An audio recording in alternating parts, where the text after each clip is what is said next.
Alright, so good evening. Tuloy natin yung ating tutorial. So yung una, nag-create tayo ng model layout. Ngayon, i-retrieve natin yung data sa magitan ng Ajax. Okay? Nag-create na tayo ng class para sa pinangalan ko siyang del ID dahil yung magiging button natin doon sa ating Ajax. So hanapin ko na yung Ajax natin. Dito, mag-create ko tayo ng panibagong document. On click. Then yung ating class na del-id. I think that is that del-id. Okay. Then, function.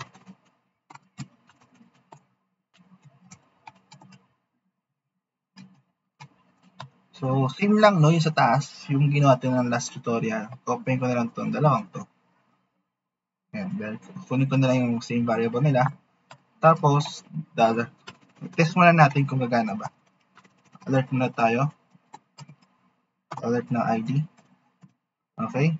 So, punta tayo sa ating page.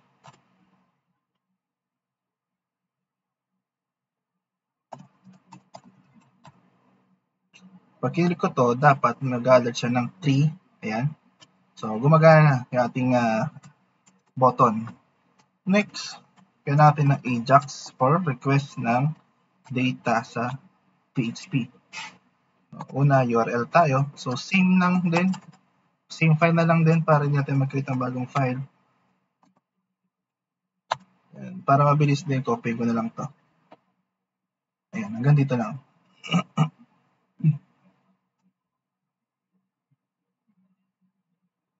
Tapos, ito, gawin ko siyang siguro sa model natin is gawin ko siyang del_id. Ayan. After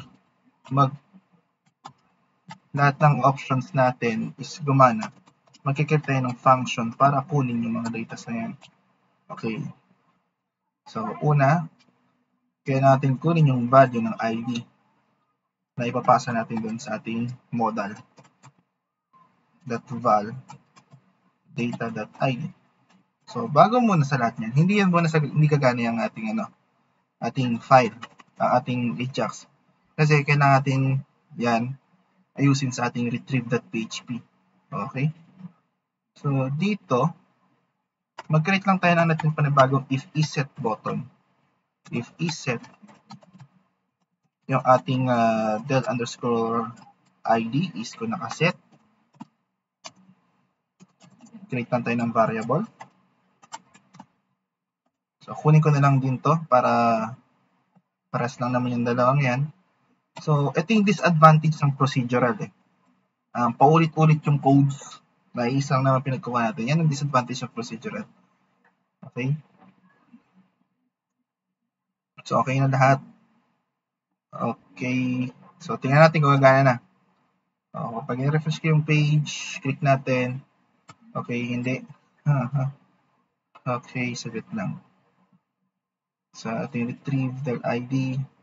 So, yan ako lang. Open na tayo ng bagong incognito. Yan. Ay. Open na tayo ng bagong incognito. Ayan. Okay, pag-click ko to, dapat may lalabas na ID. Eh, wala. So, tingnan natin. Wala naman siyang error, no? There's no error. Okay. Tingnan natin sa update. Okay, lumagana yung update natin. So, double check natin ulit, no? Baka meron naman tayong mali rito. Okay. So, sa retrieve Ajax natin, meron yung del-id. del_id. Okay.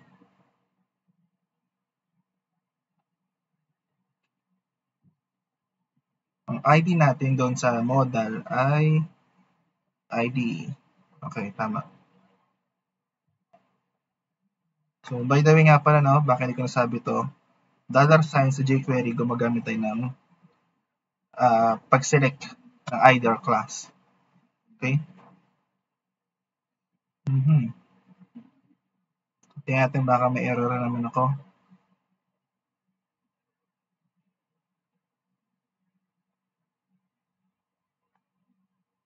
Siguro ang gawin ko dito, gawin ko siya id_del, yung variable na to.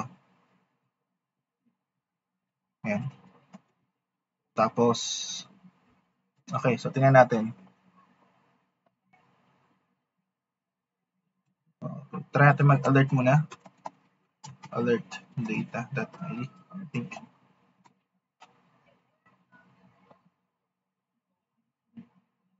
So, walang error na malabas, pero hindi siya gumagana. Ito ang hirap sa Ajax eh.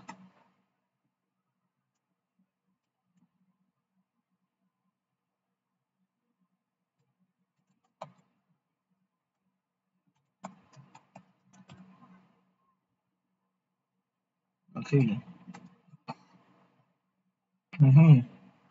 So, tingnan natin mabuti.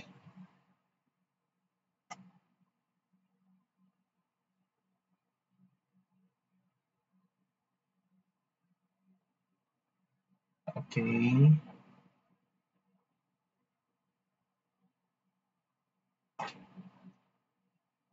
Del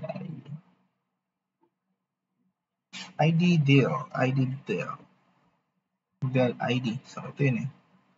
So, ating retrieve, that is del ID. Encode JSON. Tama naman, encode JSON.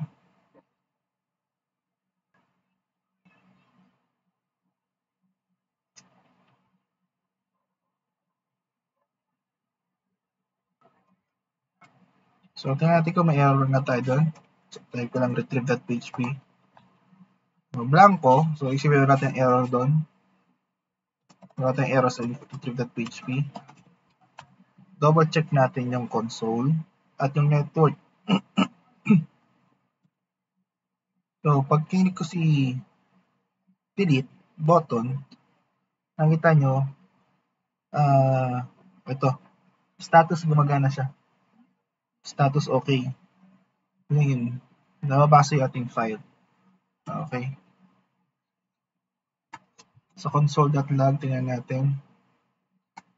Okay.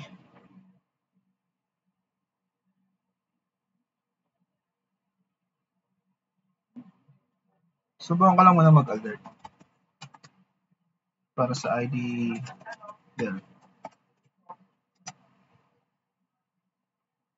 Yun. So, gumagana siya 4. Hindi doon nakuha si Ajax. Natin mabuti. Post del data del ID sa retrieve.php. Okay. Ayun. Ano ba yan? Mali. Lagi nilang nagkakamali rito. Dapat parehas sila. Ito. Yan. So, tingnan natin yan. Sana gumana na siya. Ayun. Pumasok ng ating value tree sa ating input value. Okay? So, ngayon, gumagana na siya ngayon. Tanggalin ko na rin yung alert. At the same time, itago na natin tong input na to. Ngayon, ilalabas natin lahat ng data dito sa ating mga IDs. Okay. Unahin natin muna sa fname. No? So, Ajax, fname, instead of val, dahil nga yan is output na HTML, nagamit ako ng .html sa jQuery. So, JavaScript, ang ginagamit niyan is sa inner HTML, ganyan. So, jQuery, pinaiksi na lang. Ginawa na siyang inner HTML. Then, data dot first name, yung field name doon sa database. Ganyan din sa last name, lname dot html. Kunin na rin natin yung mga nasa table. First name, last name, dyan. ID. Kapag ID, pound sign.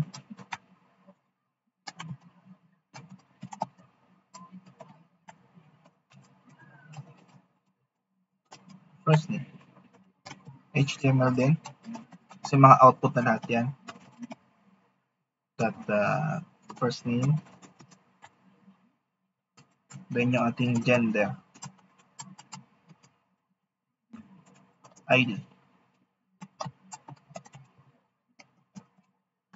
Okay, so refresh natin yung page. Pag click ko to, lalabas yung information na kailangan natin. Yun o.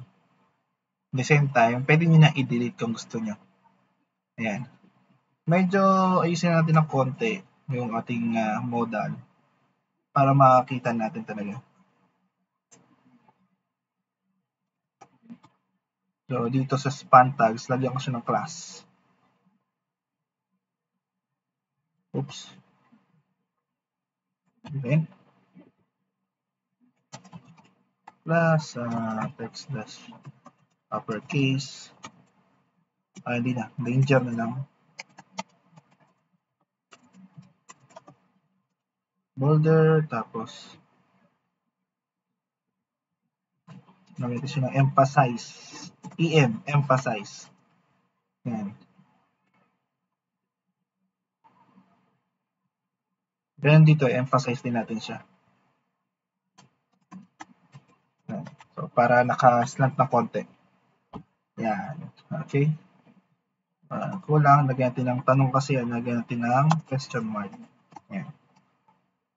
Ayan. So, yan. I-retrieve na yung ating file or database, data sa database gamit ng Ajax. Nakita nyo, hindi na nag-refresh ang page. Okay? So, yan ang powerful ng kaganda ng Ajax. At yan muna sa ngayon. Next tutorial, gagamit tayo ng delete query. Thank you.